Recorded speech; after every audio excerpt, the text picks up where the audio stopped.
Kebakaran yang disertai ledakan terjadi di Desa Pangautan, Kecamatan Natal, Kabupaten Mandailing, Natal, Jumat siang. Api yang membesar kemudian merembet ke dua rumah warga lainnya. Diduga lokasi ini menjadi tempat penimbunan minyak ilegal yang biasa dioplos dan dijual ke masyarakat. Api berhasil dijinakan setelah tim damkar Natal yang dibantu warga setempat berjibaku selama 1,5 jam. Diduga kebakaran dipicu percikan api dari puntung rokok. Polisi telah memeriksa pemilik rumah yang diduga menimbun BBM dan menyelidiki penyebab pasti kebakaran.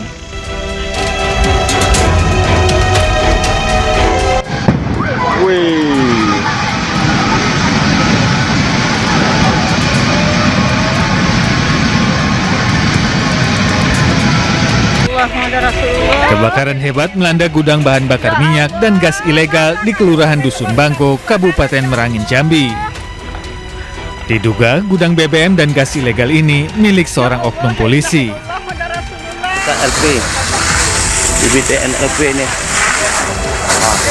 Lokasinya yang berada di pemukiman padat membuat api cepat menyebar ke bangunan di sekitarnya. Peristiwa ini menyebabkan 2 rumah warga, 6 kontrakan, 1 motor dan 2 mobil ikut hangus terbakar. Tim damkar Kabupaten Merangin berjibaku selama 2 jam untuk memadamkan api.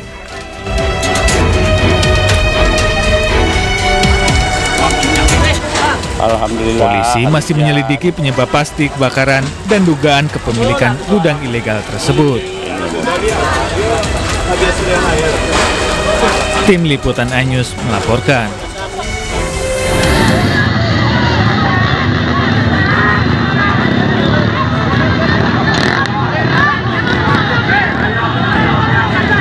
Oknum perguruan silat di wilayah Kabupaten Tuban, Jawa Timur kembali membuat ulah. Kali ini mereka memenuhi jalan saat menghadiri kegiatan pengesahan warga baru. Ratusan penggembira dari Kabupaten Tuban, Lamongan, Bojonegoro, dan Rembang, Jawa Tengah menggelar konvoi kendaraan bermotor tanpa kelengkapan standar dan sebagian berknalpot brong. Tak hanya itu, mereka juga terlihat menyalakan suara api saat konvoi berkerumunan di sepanjang titik keramaian serta memblokade ruas jalan utama yang mengakibatkan arus lalu lintas tersendat. Merespon hal tersebut, Polres Tuban bertindak cepat dengan melakukan pembubaran. Sebagian berhasil kabur, namun 326 orang diantaranya tertangkap. Selain didata, seluruh remaja yang tertangkap ini hanya boleh pulang setelah dijemput langsung oleh pihak keluarga. Dari Tuban, Jawa Timur, Pipit Wibawanto, iNews melaporkan.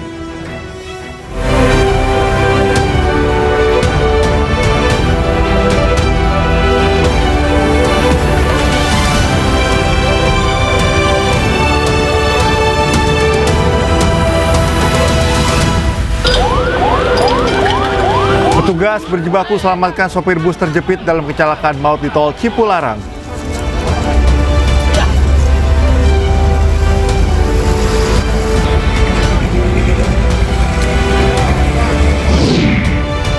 Tak terima ditagih utang oleh sang kekasih, baku hantam sepasang sejoli terekam CCTV.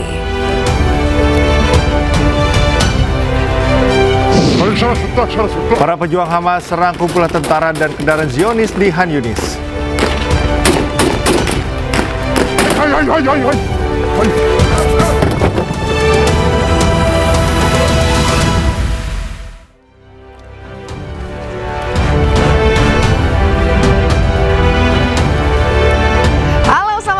Pemirsa iNews Pagi kembali hadir melengkapi informasi Anda pada pagi hari ini. Iya, selain 3 berita utama tadi, sejumlah informasi menarik lainnya juga telah kami siapkan untuk Anda bersama saya, Cika Multazam. Dan saya Yasmin Natania. Pemirsa, inilah iNews Pagi selengkapnya.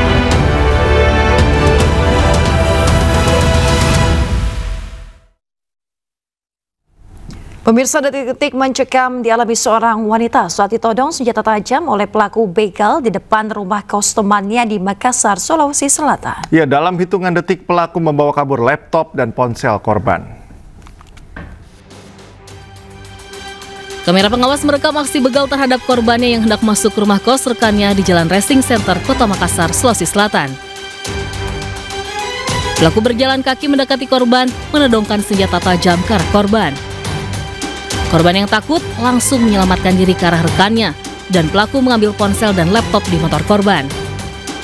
Usai menerima laporan dari korban dan melakukan penyelidikan, aparat kepolisian dari Resmo Polsek Panakukang berhasil meringkus pelaku di rumahnya. Pelaku diketahui merupakan residivis dalam sejumlah kasus kriminal, diantaranya begal dan curanmor. Pelaku melakukan aksinya pada malam dengan cara mengancam korban menggunakan senjata tajam dan merampas barang berharga korbannya. Pelaku ditahan dan menjalani proses hukum di Mapolsek Panakukang. Atas perbuatannya, pelaku dijerat pasal 365 KUHP dengan ancaman hukuman 10 tahun penjara.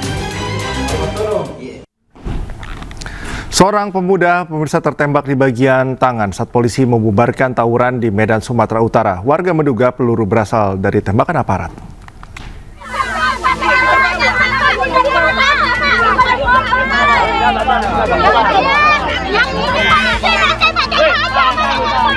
Merasa menjadi korban peluru nyasar, warga jembatan Tugu Seinundang, Pekan Labuhan, Medan, Labuhan, Kota Medan langsung mendatangi polisi.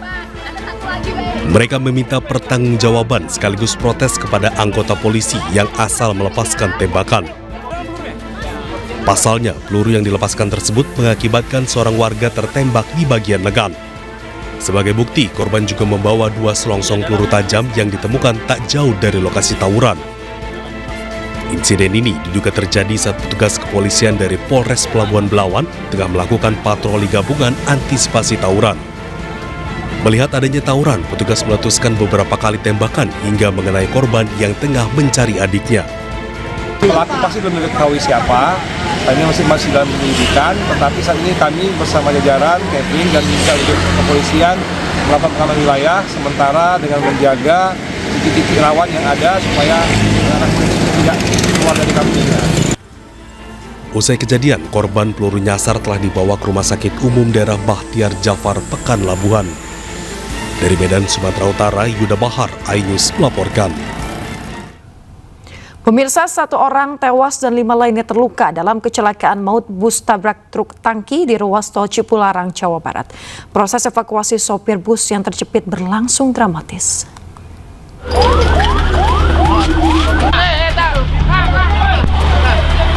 Tim rescue Jasa Marga dan polisi PJR Tol Cipularang terus berjibaku menolong sopir bus yang terjepit badan kendaraan. Tim rescue dibantu alat khusus dan kendaraan untuk menarik badan kendaraan yang menjepit sopir bus. Kurang lebih sekitar 1 jam korban yang terjepit berhasil dievakuasi, dikeluarkan dan dibawa ke mobil ambulans untuk dilarikan ke rumah sakit guna mendapatkan penanganan medis. Sementara insiden kecelakaan ini terjadi di ruas tol Cipularang, kilometer 72 wilayah Purwakarta, Jawa Barat. Bus syarat penumpang PO MGI jurusan Wado Kampung Rambutan melaju dari arah Bandung ke arah Jakarta. Setiba di lokasi kejadian, sopir mengantuk dan kurangnya antisipasi jaga jarak menabrak kendaraan truk tangki yang sedang melaju di depannya. Jepit untuk korban 1 meninggal dunia, kenek, 5 luka ringan. Sudah kami bawa semua ke Rumah Sakit Abdul Rojak. Sementara supir sedang kami tangani dengan tim rescue untuk diselamatkan karena terjepit. Selama proses evakuasi, lalu lintas mengarah ke Jakarta sempat tersendat. Dari Purwakarta, Jawa Barat, Irwan, iNews melaporkan. Mabuk berat seorang WNA asal Cina membawa kabur mobil patroli polisi usai menabrak sejumlah kendaraan di Jalan Gunung Sahari, Jakarta. Akibat kecelakaan tersebut, 3 orang terluka dan dibawa ke rumah sakit.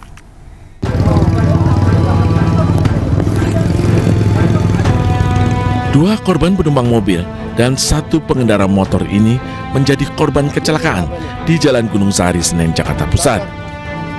Ketiganya terluka parah usai ditabrak sebuah mobil mewah yang dikendarai seorang pria warga negara asing asal Cina berinisial L.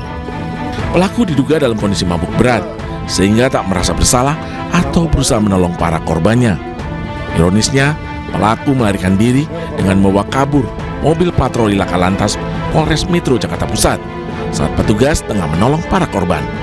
Namun ia bernasib sial mobil patroli yang dibawanya dari arah Gunung Sahari menuju Senen akhirnya menabrak tiang listrik di Simpang 5 Senen. Saat petugas sedang mengevakuasi korban, tiba-tiba pengemudi kendaraan Mercy yang tadinya berbaring di trotoar kemudian berjalan ke arah mobil petugas dan membawa mobil petugas hingga menabrak tiang yang ada di Simpang 5 Senen. Nah, di sanalah baru diketahui bahwa yang membawa kendaraan itu adalah justru pelaku kendaraan yang menabrak kendaraan Kayla di depannya. Ketika korban luka-luka, selanjutnya dibawa ke rumah sakit untuk mendapatkan perawatan medis. Sementara pria asal Cina diperiksa di Direktorat Lalu Lintas Polda Metro Jaya. Dari Jakarta Pusat, Rani Sanjaya, iNews melaporkan. Pemirsa, sebuah mobil dinas berplat merah lepas kendali dan mengakibatkan tabrakan beruntun 7 kendaraan di Jalan Ahmad Yani, Jakarta Timur. Mobil dinas menabrak mobil dan motor yang tengah menunggu lampu lalu lintas menyala hijau.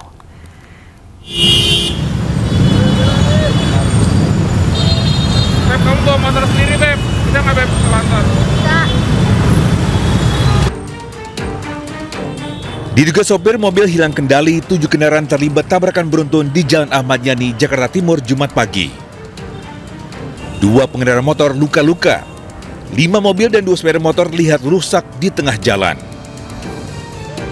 Petugas kepolisian dan Satpol PP bersama pengguna jalan berusaha mengevakuasi kendaraan yang terlibat kecelakaan.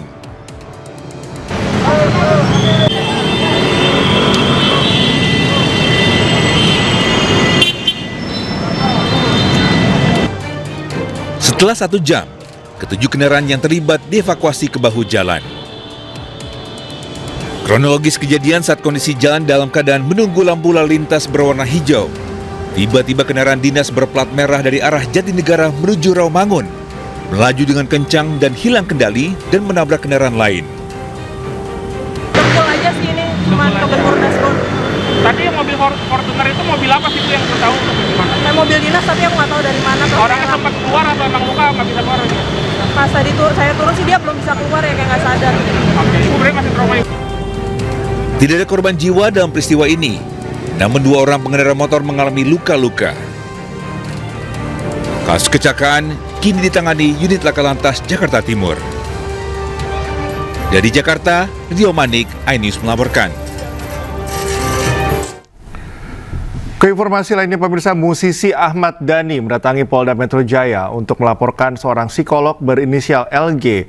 Psikolog dilaporkan usai diduga merundung putrinya SF.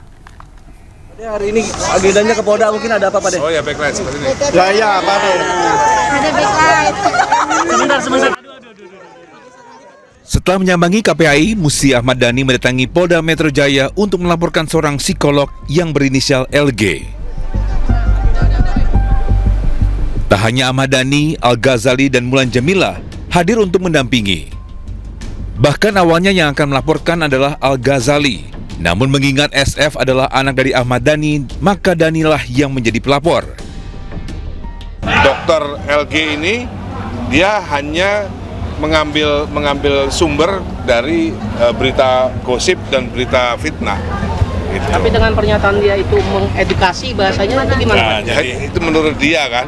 Jadi dengan kemudian menampilkan foto dan nama anak, juga stigmatisasi terhadap perilaku orang tuanya dikaitkan, ya, itu justru kontraproduktif terhadap perilaku orang tuanya yang diambil beritanya dari berita gosip, dan berita fitnah. Dan itu tentunya menjadi kontraproduktif terhadap tadi ada klarifikasi edukasi. Berbalik jauh, bukan edukasi.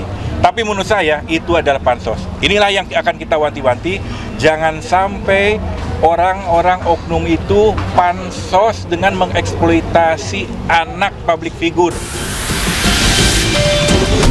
Sebelumnya Ahmad Dhani dan Mulan Jamila bersama kuasa hukumnya juga mendatangi kantor Komisi Perlindungan Anak Indonesia atau KPAI untuk melaporkan kasus perundungan yang menimpa putrinya SF. Putri Ahmad Dhani dari Mulan Jamila mendapatkan perundungan di media sosial setelah menghadiri pesta pernikahan Al-Ghazali dan Alisa. Tim Liputan iNews melaporkan. Pemirsa, mantan model majalah Dewasa Lisa Mariana yang berseteru dengan Ridwan Kamil dijadwalkan menjalani pemeriksaan dugaan video porno. Namun Lisa Mariana mangkir dan tak memenuhi panggilan. Dan dia baru bangun. Lanjut. Pemirsa, Lisa Mariana dijadwalkan menjalani pemeriksaan sebagai saksi dugaan video asusila. Namun Lisa mengonfirmasi tidak bisa hadir memenuhi panggilan pemeriksaan polisi. Lisa tidak memberikan alasan apapun kepada penyidik soal mangkirnya dari panggilan. Namun dari media sosial salah satu temannya diketahui Lisa sedang berada di Jakarta. Setelah ini Polda Jabar berencana melayangkan surat panggilan kedua untuk Lisa Mariana yang akan dikirimkan pada Senin pekan depan. Pemirsa, sebelumnya Lisa Mariana dilaporkan ke Polda Jabar oleh Asosiasi Advokat Indonesia terkait dugaan video syur atau asusila. Sudah ada 3 barang bukti berupa video di mana dalam video tersebut Lisa Mariana diduga menjadi pemerannya. Dari penyampaian penyidik belum ada konfirmasi tapi yang pasti yang bersangkutan menyatakan bahwa berhalangan hadir. Namun untuk kejelasannya beliau tidak menyampaikan seperti itu. Yang kedua, pemanggilan lagi itu kapan, Pak? Rencananya akan kita layangkan itu pada hari. Pemirsa, Pengadilan Negeri Surakarta menghentikan sidang pembuktian ijazah Jokowi. Majelis Hakim memutuskan bahwa gugatan perdata ijazah Jokowi adalah wewenang PT UN. Para penggugat berencana mengajukan banding. Majelis Hakim Pengadilan Negeri Surakarta memutuskan tidak berwenang mengadili gugatan perdata terkait keabsahan ijazah Joko Widodo. Putusan tersebut tertuang dalam amar putusan perkara nomor 99. Majelis Hakim juga menghukum penggugat membayar biaya kompensasi perkara sebesar Rp506.000. Hal ini sekaligus menggugurkan gugatan perdata terhadap perkara ijazah Jokowi yang dilayangkan oleh para penggugat. Pengadilan mengabulkan eksepsi tentang kewenangan mengadili secara absolut tersebut, yang pada pokoknya menyatakan Pengadilan Negeri Surakarta tidak berwenang mengadili perkara itu. Ya, sehingga dengan hasil putusan setelah itu, akhirnya putusan itu menjadi putusan akhir yang mengakhiri perkara nomor 99 ini di Pengadilan Negeri Surakarta. Di sisi lain, putusan Majelis Hakim sesuai dengan eksepsi yang dilayangkan oleh para tergugat. Dalam eksepsinya, tergugat berargumen bahwa ijazah Jokowi yang menjadi objek sengketa berkaitan dengan lembaga negara seperti KPU, SMAN 6 Surakarta, dan Universitas Gadjah Mada. Sehingga seharusnya perkara ini digugat ke Pengadilan Tata Usaha Negara, bukan Pengadilan Negeri Surakarta. Dari Solo, Jawa Tengah, Tim Liputan iNews melaporkan. Pemirsa, viral video penggerebekan oknum polisi Polres Kota Lubuk Linggau saat berselingkuh dengan istri anggota TNI di sebuah villa di Kabupaten Rejang Lebong, Bengkulu. Penggerebekan dilakukan suami si perempuan dan anggota Intel Kodim 0406 Lubuk Linggau.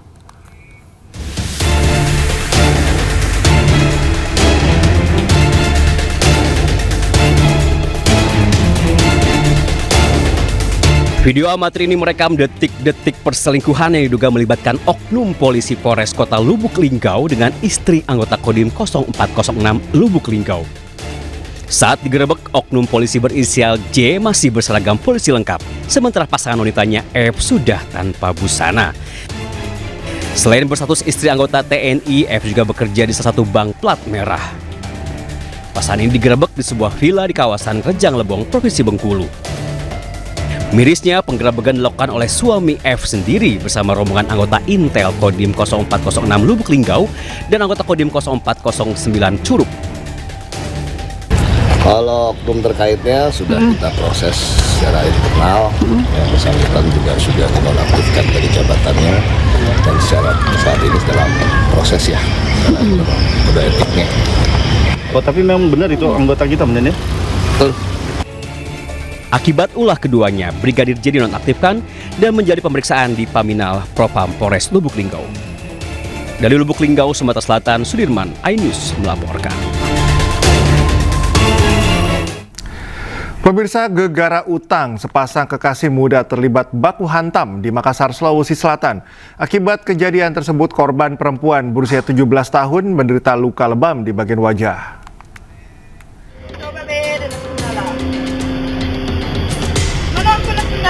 Gegara utang piutang, sepasang kekasih terlibat baku hantam di Makassar, Sulawesi Selatan. Dalam rekaman CCTV terlihat korban mendatangi pelaku dan langsung melontarkan kata-kata kasar sambil menagih utang sebesar 2,5 juta rupiah. Cekcok pun tak terhindarkan, korban sempat menampar pelaku beberapa kali. Pelaku yang berusia 21 tahun diamankan oleh unit Resmob Polsek Mamajang setelah menganiaya kekasihnya yang masih berusia 17 tahun. Emosi pelaku memuncak membalas dengan memukul perut korban, bahkan melemparkan ponsel ke arah wajah korban hingga menyebabkan lebam di bawah mata. Polisi juga mengungkap bahwa warga sempat nyaris menghakimi pelaku, namun berhasil dicegah berkat kesigapan petugas. Hasil pemeriksaan sementara, pelaku mengaku jengkel karena korban terus-menerus menagih utang. Bahkan menurut polisi, kekerasan yang dilakukan pelaku bukan kali ini saja. Korban sudah kami limpahkan ke Polrestabes Makassar karena yang bersangkutan masih di bawah umur. Untuk motifnya, hasil kami interogasi, itu pelaku merasa risih karena selalu didatangi oleh korban atau pacarnya ini untuk diminta uang. Kasus ini kini ditangani oleh Unit Perlindungan Perempuan dan Anak Polrestabes Makassar. Dari Makassar, Sulawesi Selatan, Leo Muhammad Nur, iNews melaporkan. Pemirsa, aksi perampokan uang tunai ratusan juta rupiah di Jalan Parung Ciputat, Bojong-Sari, Depok gagal setelah warga memergoki dan juga menangkap 2 dari 4 pelaku. Dalam insiden tersebut, uang yang menjadi sasaran pelaku sempat berhamburan di jalanan.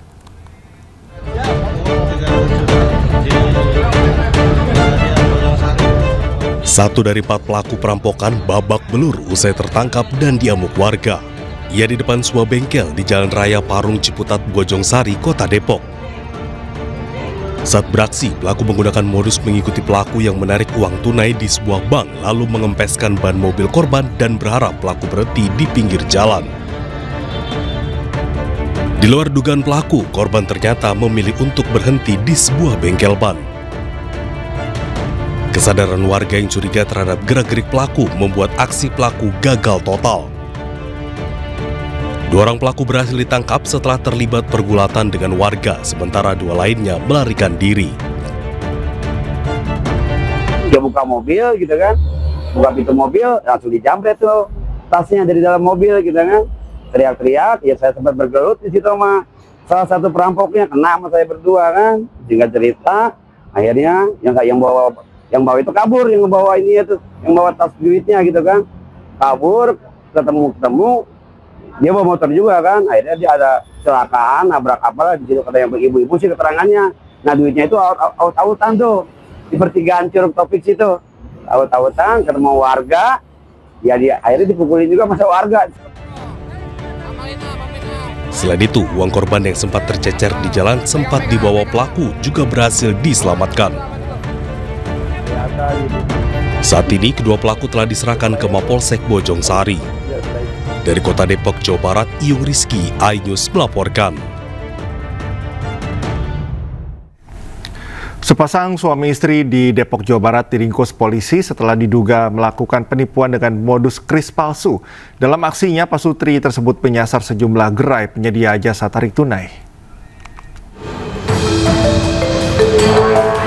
Pasutri diamankan polisi setelah transaksi terakhir mereka menggunakan kris palsu terdeteksi janggal oleh penjaga gerai jasa tarik tunai di Depok, Jawa Barat. Hasil pemeriksaan polisi, aksi penipuan yang dilakukan kedua pelaku berlangsung sejak 29 Juni hingga 6 Juni 2025. Dalam aksinya, mereka menyasar gerai yang menyediakan layanan pengambilan tunai dan menggunakan bukti transaksi kris yang telah diedit sebelumnya melalui aplikasi Pay.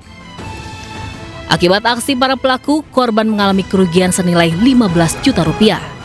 Dengan cara mereka mengambil cash dari counter atau gerai yang memang melayani pengambilan tunai. Kemudian pembayarannya dilakukan dengan melalui QRIS. Atas perbuatannya, pasangan suami istri ini dijerat dengan pasal tentang penipuan dan penggelapan dengan ancaman hukuman maksimal 4 tahun penjara. Akibat terlilit utang, seorang anak di Surabaya, Jawa Timur mencuri mobil milik orang tuanya. Dari hasil penyelidikan polisi, ternyata pelaku sebelumnya sudah 15 kali mencuri sepeda motor milik orang tuanya, namun tidak dilaporkan ke polisi.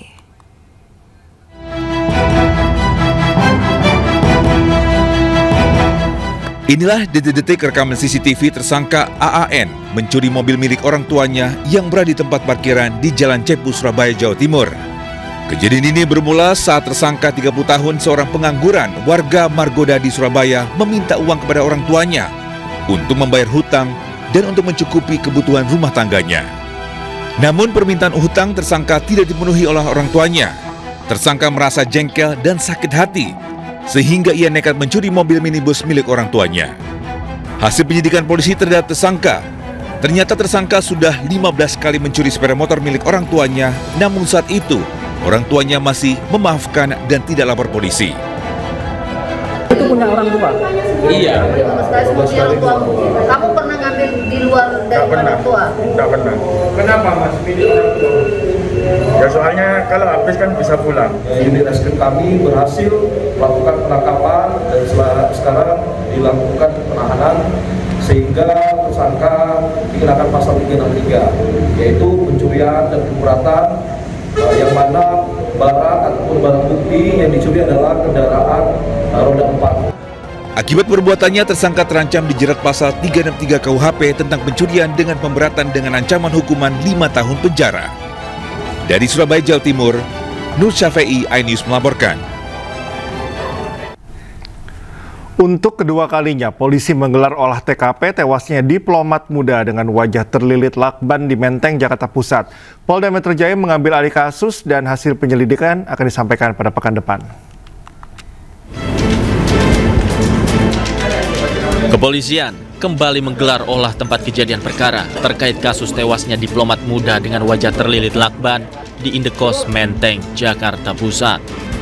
Garis polisi pun dibentangkan di pintu gerbang Indekos menandai tengah olah TKP.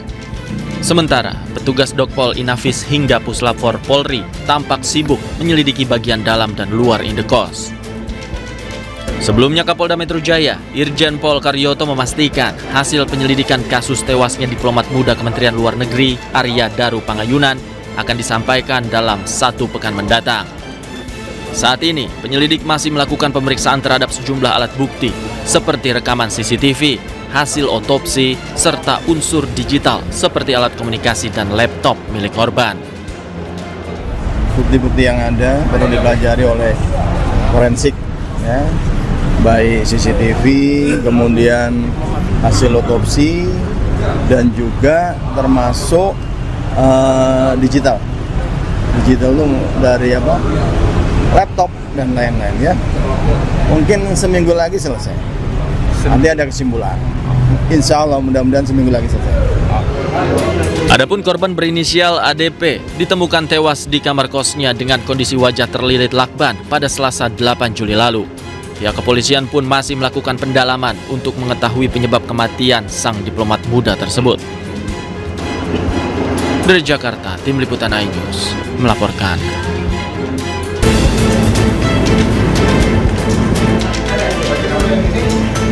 Ada.